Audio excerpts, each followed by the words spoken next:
І сьогодні краману рейсерамен, авва, отче краміне, особий стук краміне, особий стук до народа мого краміне, глорія в оче.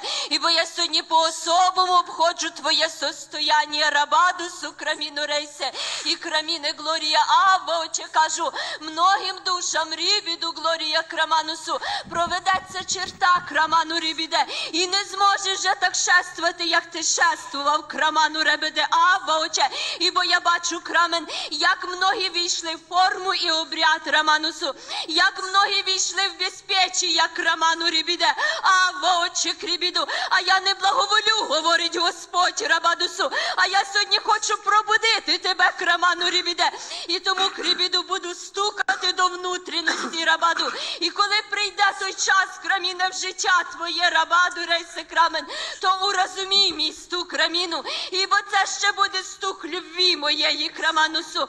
Це ще буде стук, рібіду рейсе крамен, коли я так захочу, краміне, поправити состояння рамен, глорія. Я сьогодні, краміну рейсе, як люблячий садовник обходжу, і в руці моїй різне знаряддя, народ, рабаду, крамену рейсе, як многі крабіту, глорія, думають, рабіду рейсе крамен, що не бачу і не чую. О, фараменський пітеравельде, а я жив, Господь, рабадусу, краміне, народ, раміне, глорія, крамен, коли ти прокинешся, рабаду, рейсе, краміне, коли, краміне, прийде до тебе осознання, краміну, рейсе, раміне, що стоїш, кравіду, перед живим Богом, рабаду, подивися, краміне, глорія, як хитається земля, рабаду, глорія, подивися, раміну, рейсе, які события проходять, краману, а ти в своїх думках, равельде, а ти в своєму чувствуванні, краману, рейсе, рамен, коли крибіти, я, Господь, хочу пробудити, раміну,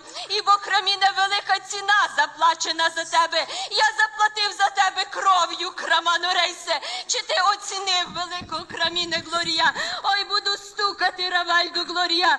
Буду стукати до безпечних, рабадусу. Буду стукати до двоєдушних, фараменський Пітер.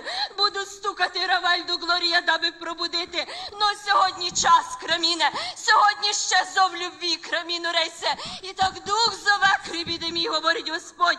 Пробудися ще, крибіду, глорія. Наближся, Раманусу, крамен. Ібо я сьогодні так близько нахилився до тебе. Так возвістив Дух Святий. Амінь. Амінь. Слава тобі, Господь.